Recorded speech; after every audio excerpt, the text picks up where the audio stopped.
Shalom. Masih ada sukacita?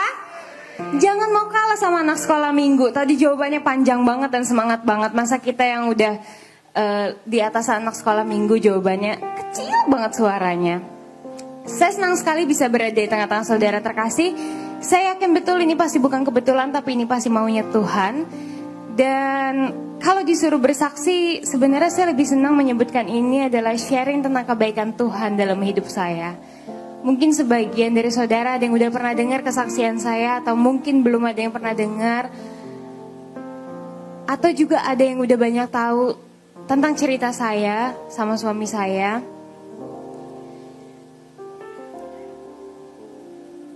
Biarkan saya di sini berbagi tentang kebaikan Tuhan dalam hidup saya. Mungkin sebagian orang di dalam ruangan ini ada yang udah banyak tahu kalau saya ini adalah pengikut Kristus karena pilihan. Memang bukan sejak lahir, tapi puji Tuhan saya terlalu yakin bukan saya yang memilih, melainkan Tuhan Yesus sendiri yang memilih saya. Dan saudara, pada saat saya menjadi pengikut Kristus, saya langsung dihadapin masalah tuh di depan. Kenapa? Karena ternyata melalui masalah-masalah itu saya jadi mengerti betul apa itu namanya penyertaan Tuhan. Dan saudara, kalau saya jadi pengikut Kristus karena orang lain, atau mungkin karena suami saya, atau karena siapapun itu, ujung-ujungnya saya pasti akan kecewa. Tapi puji Tuhan, sampai detik ini saya tidak kecewa. Kenapa? Karena Tuhan Yesus sendiri yang kasih lihat ke saya siapa Dia sebenarnya. Dan yang saya yakini, yang saya percaya janjinya itu pasti.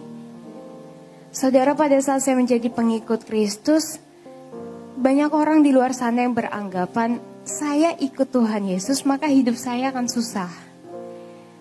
Dan memang gak sedikit orang di luar sana yang mengutuki saya. Tapi ada satu hal yang sangat-sangat memberkati saya. Walaupun begitu banyak orang yang mengutuki saya di luar sana, tapi saya terlalu yakin, saya terlalu percaya Tuhan saya ahli mengubah kutuk menjadi berkat. Yang setuju pada saya berikan kemuliaan bagi Tuhan. Dan tercatat juga di Alkitab, asalkan saya tidak menyimpang ke kanan maupun ke kiri, maka Tuhan akan mengangkat saya menjadi kepala bukan ekor. Maka saya akan terus naik dan tidak pernah turun.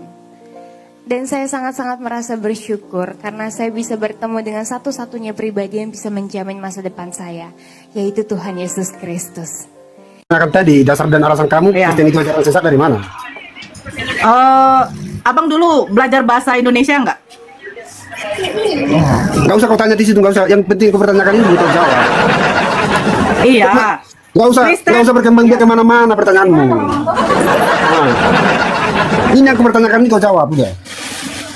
Iya, kan mau dijawab ini bang. Kristen ajaran, coba baca dulu lagi bang. Kristen ajaran sesat. Iya. Jangan dikurangi dong. Sebelum kita melangkah lebih jauh, perlu kami tegaskan bahwa acara ini bukanlah ajang untuk saling menjatuhkan, menyerang keyakinan, atau memenangkan ego semata. Ini adalah ruang dialog, bukan arena pertempuran. Karena sejatinya, dalam perbedaan, kita bisa belajar. Dalam keragaman, kita bisa menemukan makna. Dan dalam dialog, kita bisa menemukan kedamaian. Tujuan kita adalah untuk saling memahami, bukan menghakimi. Untuk memperjelas ajaran, bukan memutarbalikkan. Untuk mendekatkan hati, bukan memperlebar jarak. Kita percaya bahwa iman sejati tidak tumbuh dari paksaan, melainkan dari pemahaman dan ketulusan hati. Kami mengajak Anda semua untuk menyampaikan argumen dengan bijak pada kolom komentar, berdasar kitab suci dan pemahaman masing-masing, dengan semangat ilmiah, bukan emosi. Dan selamat menyimak, mari kita buka hati dan pikiran, agar ini membawa manfaat, bukan perpecahan. Abang dulu belajar bahasa Indonesia enggak? Nggak usah kau tanya di situ, nggak usah. Yang penting kau pertanyakan ini butuh jawab. Iya. Nggak usah berkembang biak kemana-mana pertanyaanmu. Nah, ini yang kau pertanyakan ini kau jawab udah. Iya, kan mau dijawab ini bang. Kristen ajaran, coba baca dulu lagi bang. Kristen ajaran sesat. Iya. Jangan dikurangi dong. Janganlah. Coba ulang lagi bang. Udah arah tulisan ini yang penting kita udah sama-sama tahu. Coba jelaskan itu aja. Baca bang. Kristen Ajaran sesat. Iya, selanjutnya. Udah jelaskan aja, jelaskan. Gak usah kau framing, gak usah ini kemana-mana. Apa gitu loh. Loh. Jelaskan dulu. Bang Budiman jangan Dasar kamu dengan rasanya sebentar, apa? yang lain mute. Kalian ini suka kali Iya. menyebut perempuan, kan? Iya, sabar. Bukan. Sekarang begini. Iya, saya sama Bang Budiman. Iya. Kalian kok bertanya, Kristen ajaran sesat kah? Nah, menurut Kristen kan pasti tidak. Tapi kalau menurut saya memang sesat lah. Memang sesat lah. Iya, kasih dasar kamu. Menurut kamu itu sesat, dasarnya dari mana dan Oke. alasannya apa? Sekarang saya sedikit sama Pak Budiman. Tolong yang lain diam dulu. Sekarang saya tanya Pak Budiman. Pak Budiman, Tuhannya namanya siapa? Yesus. Yesus. Yesus manusia atau Tuhan? Tidak penting manusia atau Tuhan, yang penting Tuhan saya Yesus. Oke. Pak, coba Pak Budiman terangkan sama saya arti di dalam Yohanes 17. Saya punya kitab loh. Karena saya kalau berdiskusi sama Kristen, saya harus ada kitabnya biar jangan ada penghujatan. Yohanes 17 nomor 3. Ini kan Coba perkataan bacakan. Yesus. Oke. Inilah hidup yang kekal itu, yaitu bahwa mereka mengenal Engkau, satu-satunya Allah yang benar, dan mengenal Yesus Kristus yang telah Engkau utus.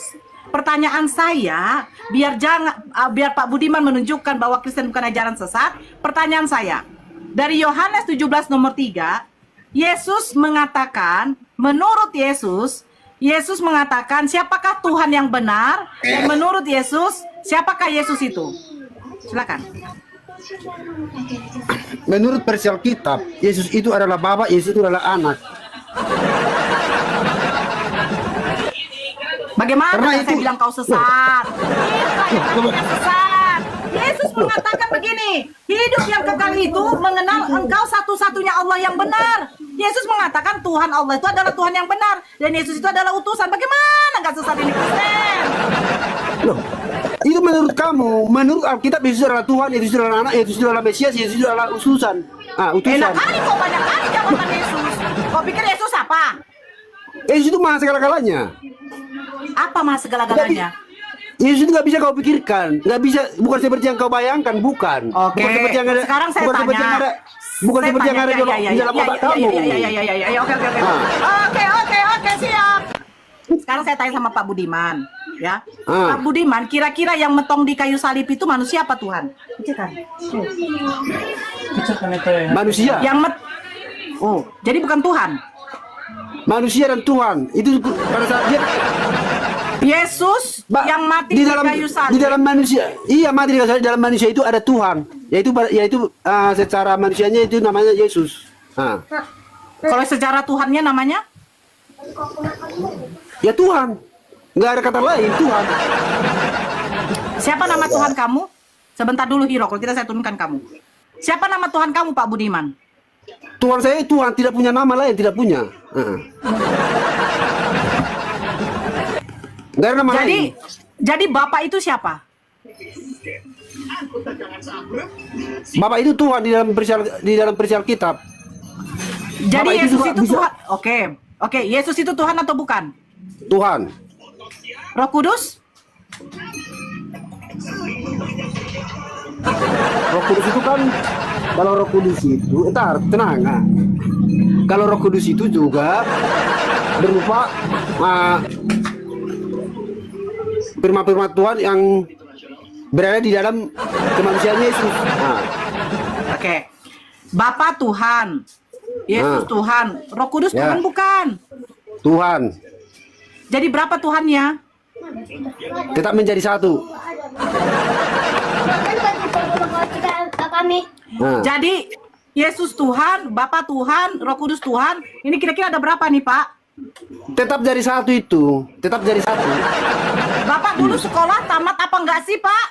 Udah nggak usah pakai akal, kalau menang Nggak usah pakai. Seringkali kita memandang agama hanya sebagai soal iman cukup percaya, lalu selesai. Tapi sesungguhnya, agama bukan sekadar kepercayaan yang buta. Agama justru harus berjalan seiring dengan akal. Mengapa? Karena Tuhan menciptakan manusia dengan dua anugerah besar, hati untuk merasakan dan akal untuk berpikir. Maka, ketika kita beragama tanpa menggunakan akal, kita bisa terjebak dalam fanatisme buta, bahkan membenarkan kekeliruan hanya karena merasa suci. Kitab suci, baik dalam Islam maupun Kristen, penuh dengan ajakan untuk merenung, bertanya, mencari, dan memahami. Semua itu adalah proses akal.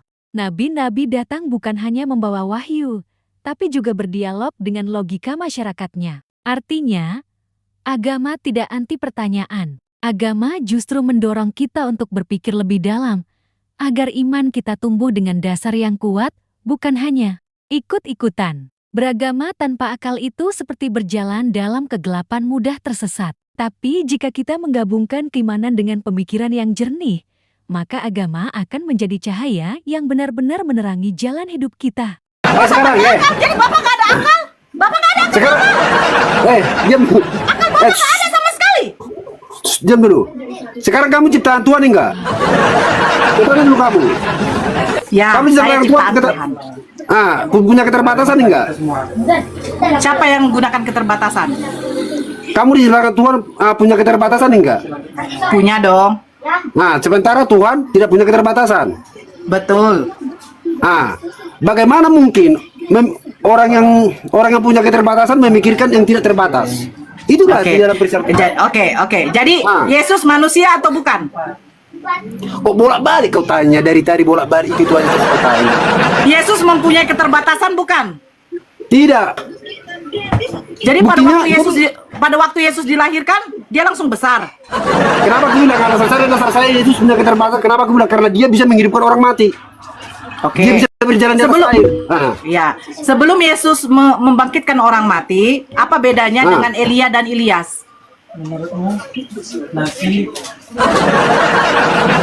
Saya Itu tanya, kan udah proses. Elia membangkitkan orang mati bukan?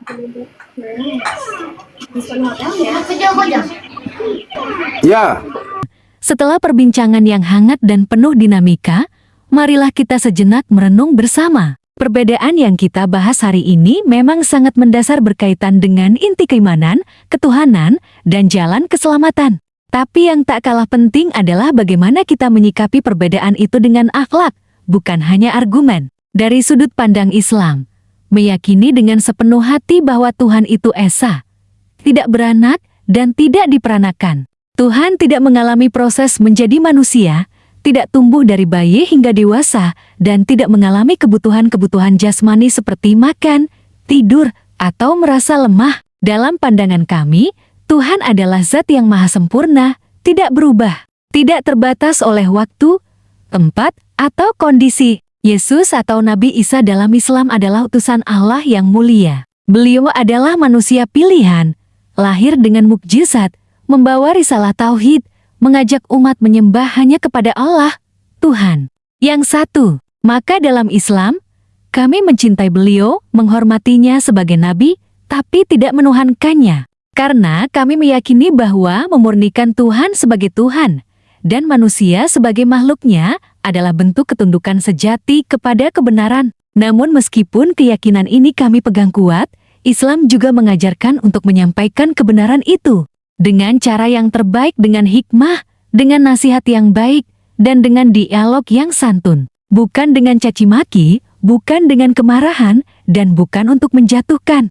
Karena kebenaran, ketika disampaikan dengan akhlak, akan lebih mudah diterima oleh hati. Perbedaan ini tidak membuat Anda merasa lebih tinggi dari yang lain, tapi justru menjadi pengingat bahwa tugas kita bukan memaksakan keyakinan, melainkan menyampaikan dengan jujur dan menghormati pilihan orang lain.